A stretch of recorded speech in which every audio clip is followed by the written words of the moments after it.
The kid is a stud, first of all. He came at me with a lot of unorthodox strikes. For me personally, I decided to do the rope-a-dope, but I decided to do that around, I believe, midway throughout the second fight. I was like, he's hitting me with everything hard. He's hurting me, but I've noticed he's getting tired. So if I can dictate the fight by pressing a little bit, it would create an opening. And the third round, I did that and it happened. But even prior to that, he was really good. I just couldn't find the footing. My rhythm was off. I was like, what's going on with my footing and everything? But, the rope-a-dope worked a little bit, and I just kind of went off of it. And you must have been feeling some sense of urgency going into that third round, because, like you said, he's a stud. He was coming at you hard. Yeah, there was definitely urgency. I heard my coaches yelling at me, but, I had some demons in my head, some personal stuff that was going on, and my hand was on the gun, but for some reason I couldn't pull the trigger. I felt like I needed to press forward to pull that trigger.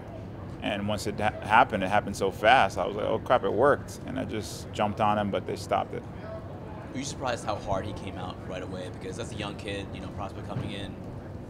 There's sometimes jitters, and he was kind of right in your face right away. Oh, it was expected, man. Listen, you go up against a guy like me, they're calling me a veteran, all that stuff. It was expected. If he can take my confidence away, and we all know in fighting, it's all about that mindset. He was trying to do that. He did first couple minutes, and I was like, wow, this kid is actually really good. Couldn't really find anything, but I was still trying to look for something. But what I did see is he's getting a little nervous when it wasn't working. So I just waited for that right moment, and it happened. Is that patience a relatively new thing for you? Is that something that, because, when you came into the game, of course, we all know about your skills and everything, but right. That kind of gamesmanship, that veteranship, is that something that kind of has come recently? Not exactly. The game is changing, You look at when Amanda fought Ronda. Ronda was dominating everyone, but no one was on Ronda's level, and then people started to catch up. And then when Amanda decided to jump in on that, you saw the difference. And not to take anything away from Ronda, she's one of the best to ever do what she does. But people like me, you have up-and-comers that are constantly growing. The sports is changing. It's constantly evolving. So, I have my patience because I'm a martial artist and I have a karate background. But sometimes it's good, sometimes it's not good to wait too long.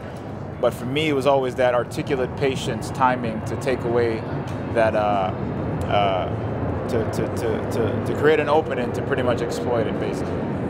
Did you see anything that he was doing that kind of left open, that counter, that right hand? He would swing that right hand, and I was like, I just got to time that right hand. I got to time that right hand. But as I was going back, he was throwing it. And I worked a lot of balance techniques. For me, I work on throwing any technique from off balance. That way I can still keep my power. And I have my coach, John Walker, to thank for that. I moved back at a certain angle, and as I was coming back, my force was still generating properly. And I didn't think I would hurt him that much because he was out. So actually, almost kind of scary. His eyes were really it was a little out of moment again. I was like, oh, crap, what did I do? You had a moment afterwards where you walked over to the cage immediately after, and you could see a lot of emotion on your face. You talked a little bit in your post-fight speech, or was it more about just being able to deal with the adversity in that particular fight, and you came from behind? What was going through your mind immediately after that fight?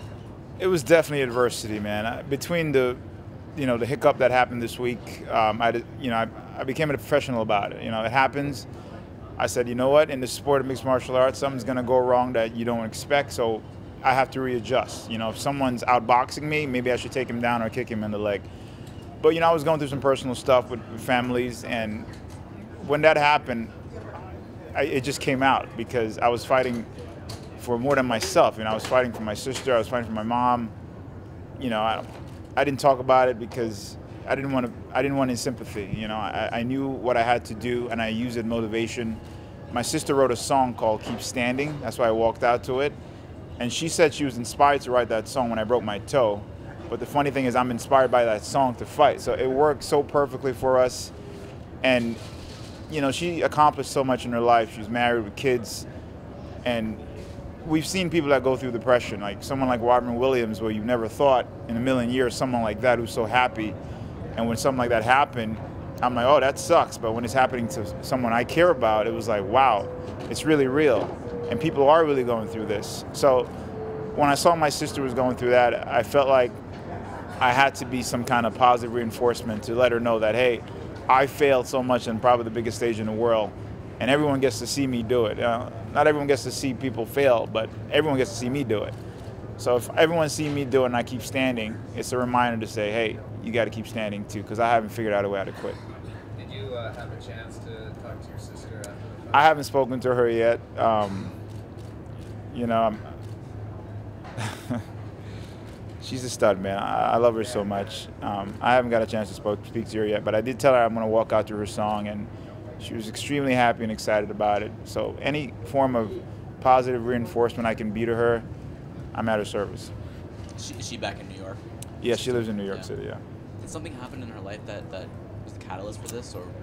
I mean, I don't want to go too much in detail, but I personally think for most people, and I don't know who in here can relate to it, there's going to come a point where you either want to stop, quit. I know I've been there thousands of times, whether you guys are reporting journalists and other people in your ear, or if you've fallen or fail, it's going to happen. And you either have that choice to say, okay, I can keep fighting, or I'm done with this and move on. And I felt for her, being that she was always so successful, maybe she probably couldn't handle that loss of certain things in her life that wasn't going so well, whether it's, you know, going through a divorce, losing her business.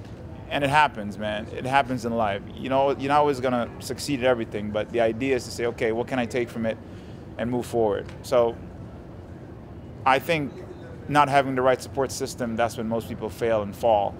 And when I heard about her situation, I know how delicate it was, so I don't want to not be there and hear some bad news, so I decided to be there as much as I can. Is that one of the reasons why you wanted to? I'm sorry? What's your next game plan to get that UFC? Chill and eat. You know, my buddy Kelvin is up. I've been training with him at King's MMA. I decided to make a change. I'm heading back out there to spar, and probably not a good idea, but I'm heading back out there to train with him.